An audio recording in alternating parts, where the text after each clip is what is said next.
Hello sir. Hello sir. कैसे हैं sir? First class, आप सुनाइए।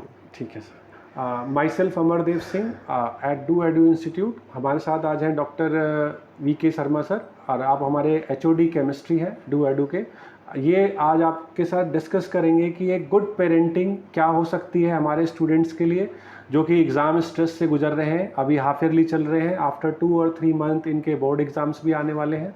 तो कैसे स्ट्रेस को मैनेज किया जाए और उसके बाद में अपनी एफिशिएंसी को बढ़ाया जाए इन स्टडीज़।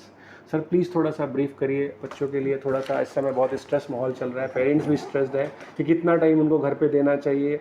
अब पेरेंट कहते हैं कि जो स्टूडेंट है वो रात को 2 बजे तक पढ़ रहा है, हमें नहीं पता क्या कर रहा है, हम तो 11 बजे तक वॉच करते हैं, उसके बाद नहीं पता मोबाइल पे है कि वो स्टडीज़ पे है। तो ये सारी चीज़ें कैसे, बीइंग अ गुड पेरेंट, आपके दोनों बच्चे डॉक्टर्स हैं, आपने ये फेस निकाला है सर, थोड़ा सा पेरेंट्स को भी बताएं और बच्चों को भी बताएं कि इस एग्ज़ाम फेस से कैसे निकलता है। कुछ बच्चों का फर्स्ट टाइम बोर्ड एग्ज़ाम है तो इसलिए भी वो स्ट्रेस्ड हैं कि पहली बार दे रहे हैं बोर्ड, तो वो कैसे उसको एक्सेल करें। और हमारे क्या क्या कोर्सेज हम स्टार्ट करने वाले हैं कि साइंस में, मैथ्स में, इन 2 मंथ, जिससे कि वो उन चीज़ों से बाहर आ पाएंगे। प्लीज़ सर ब्रीफ करिए। नमस्कार। जैसा कि अमर सर ने बोला कि आज के टाइम में पेरेंट्स बहुत परेशान हैं, ये जानते हैं हम लोग बात, क्योंकि हमारे पास अलग अलग जगह से बच्चे आते हैं, अलग अलग जगह के बैकग्राउंड के बच्चे होते हैं और अलग अलग तरीके का उनका माहौल होता है। तो पेरेंट्स के लिए मेरा ये संदेश है कि आप अपने बच्चे को अच्छा स्कूल दे रहे हैं, आप अपने बच्चों को अच्छा माहौल दे रहे हैं। अब उसमें आप पढ़ाई के मामले में तो आप कुछ ज़्यादा हेल्प कर नहीं पाएंगे, बस आपको सिर्फ ये देखना है कि आपका बच्चा घर में अगर हल्का सा भी डीमोटिवेट है तो आप टीचर के कांटेक्ट में ज़रूर रहिए।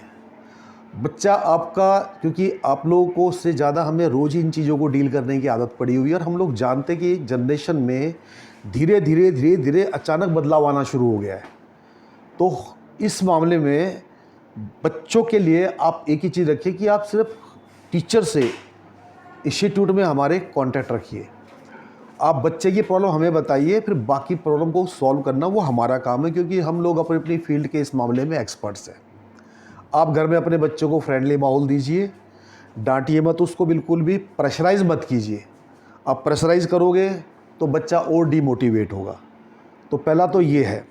दूसरा है, बच्चे को सिलेबस को हम जो है बाकी इंस्टीट्यूट में आप देखिए क्या होता है कि पूरे साल तक बच्चे को सिलेबस के पीछे लटकाते रहते हैं। तो हमने एक जो तरीका है हमारा डू एडू के अंदर, हम क्या करते हैं कि हम बच्चे को क्लासेस ज़्यादा दे करके जो सिलेबस बच्चा पूरे साल में ख़त्म करता है उस सिलेबस को हम लोग 3 महीने में ख़त्म करा देते हैं, ज़्यादा टाइम देते हैं। और बच्चे का फिर हम क्लास के बाद में जो पर्सनल प्रॉब्लम होता है, जो उसका इंडिविजुअल प्रॉब्लम होता है चैप्टर वाइज, वो हम देते हैं। तो 3 महीने में सिलेबस ख़त्म कराने से ये फ़ायदा होता है बच्चे को कि उसका एक मेंटल एटीट्यूड बन जाता है कि यस, मेरा सिलेबस ख़त्म हो चुका है। अब जब सिलेबस ख़त्म होता है तो बच्चे का कॉन्फिडेंस और मोरल ऑटोमेटिकली बढ़ जाता है। अब उसके बाद हम लोग क्या करते हैं कि बच्चे को क्वेश्चन पेपर जो बोर्ड के होते हैं, हम उन क्वेश्चन पेपर जो प्रीवियस ईयर पेपर्स हैं, प्रीवियस ईयर क्वेश्चन से उस पर डालते हैं। उस पर डालने के बाद हम फिर बच्चे का टेस्ट लेते हैं, जो कि एग्जैक्टली बोर्ड की तरह ही टेस्ट होता है हमारा, 3 घंटे का, सेम पैटर्न के ऊपर सेम ही होता है। तो हम बच्चे को जो मॉक एक्सरसाइज में बोर्ड का एनवायरनमेंट दे देते हैं, तो ऐसा हम कम से कम 4 या 5 बार करते हैं एग्ज़ाम से पहले। तो जब बच्चा बोर्ड में एग्ज़ाम देने जाता है तो उसको लगता है कि ये तो कैजुअल है, जैसा मेरा इंस्टीट्यूट में वैसा ही मेरा बोर्ड का सेंटर है। तो उससे क्या है, बच्चे का जो एक फियर होता है वो दिमाग से उड़ जाता है।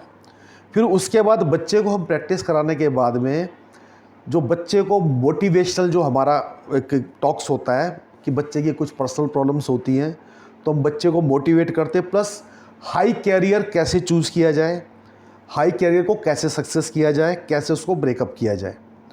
तो उसके लिए हम क्या करते हैं, फर्स्ट बच्चे को बिगिनिंग से पढ़ाते हैं विद सीक्वेंस पढ़ाने के बाद में हम डालते हैं प्रैक्टिस के ऊपर। प्रैक्टिस के उसके बाद डालने के बाद हम डालते हैं उसको री एंड री प्रैक्टिस के ऊपर। री एंड री प्रैक्टिस से क्या होता है, आप किसी भी इंस्टीट्यूट में चले जाइए, डू एडू के अलावा आपको कोई नहीं बताएगा, एक रिफ्लेक्स वर्ड होता है जी। रिफ्लेक्स में क्या होता है कि बच्चे को एग्ज़ाम में जाता है और उस टाइम क्वेश्चन याद नहीं आता, लेकिन एग्ज़ाम से बाहर निकलने के बाद या 2 दिन बाद उसका आंसर याद आता है। तो हम उस प्रॉब्लम को अवॉइड करने के लिए क्या करते हैं कि बच्चे को री एंड री प्रैक्टिस कराते हैं, तो जब बच्चा एग्ज़ाम में जाता है तो उसको देखते ही क्वेश्चन का आंसर याद आता है, तो बच्चा ज़्यादा क्वेश्चन अटैम्प्ट करता है, क्वेश्चन छोड़ के नहीं आता है और ज़्यादा लिख पाता है, प्लस उसकी स्पीड ज़्यादा होने से वो और अच्छा लिख पाता है। करेक्ट। तो इससे क्या बच्चों की परसेंटेज बहुत हाई रहती है। सेल्फ स्टडी के लिए बच्चे थोड़ा कंफ्यूज रहते हैं कि एग्ज़ाम से 10 दिन पहले, अभी जैसे हाफ ईयरलीज आने वाले या चल रहे हैं कुछ स्कूल्स में, तो वो 10 डेज़ बिफोर या 3 डेज़ बिफोर किस तरीके से रिवीजन करें केमिस्ट्री सब्जेक्ट्स में, तो कैसे पॉइंट वाइज नोट्स बनाएं, या इस टाइम पे नोट्स ना बना के डायरेक्ट बुक से पढ़ें, किस तरीके से इससे निकल? देखिए, क्वेश्चंस आप जो कंटेंट्स है चैप्टर्स के कंटेंट्स एक पेज पे लिखिए कि इस चैप्टर में ये कंटेंट्स हैं। उस कंटेंट्स को लिखने के बाद में आप चैप्टर को पूरा मत पढ़िए, उस चैप्टर में देखिए कंटेंट्स जो है सारे के सारे 1 2 3 आप टॉपिक्स को लिख लीजिए। फिर आप पहले कंटेंट को देखिए, आपको याद है छोड़ दीजिए उसको, आपको बुक खोलने की ज़रूरत नहीं है, पढ़ने की ज़रूरत नहीं है। दूसरा देखिए, आपको सारा याद आ रहा है, ठीक है। अब तीसरा है, सपोज 3rd नंबर पे आपको आधा याद है आधा नहीं है, आप उसको रेड मार्क कर लीजिए। चौथा आपको बिल्कुल ही वॉश आउट हो गया, आपको डबल रेड मार्क कर लीजिए। अब उसके बाद उस चैप्टर को खोलिए, तो आपका जो रेड और डबल रेड मार्क है, अब उसकी प्रैक्टिस ज़्यादा कीजिए। डबल रेड मार्क के क्वेश्चन को ज़्यादा पढ़िए, 1 रेड मार्क को एक बार पढ़िए।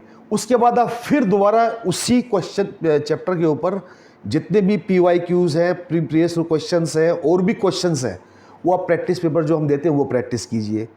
उसके बाद उसी पेज को आप 20 दिन बाद फिर रिवीजन में डालिए। फिर देखिए कि मुझे उसी चैप्टर में कितनी चीज़ फिर मेरे को मार्क रेड मार्क में आती है, कौन सी डबल रेड मार्क में आती है। तो इससे आपको खुद पता पड़ जाएगा कि मेरी प्रॉब्लम्स क्या क्या है। तो एग्ज़ाम से 2 या 3 दिन पहले आप पूरा रिवीजन कीजिए, लेकिन एग्ज़ाम से 1 दिन पहले जो आपके रेड आए थे या डबल रेड आए थे, आप सिर्फ उसको पढ़ के जाइए एग्ज़ाम के अंदर, क्योंकि वो आपका रियल प्रॉब्लम है।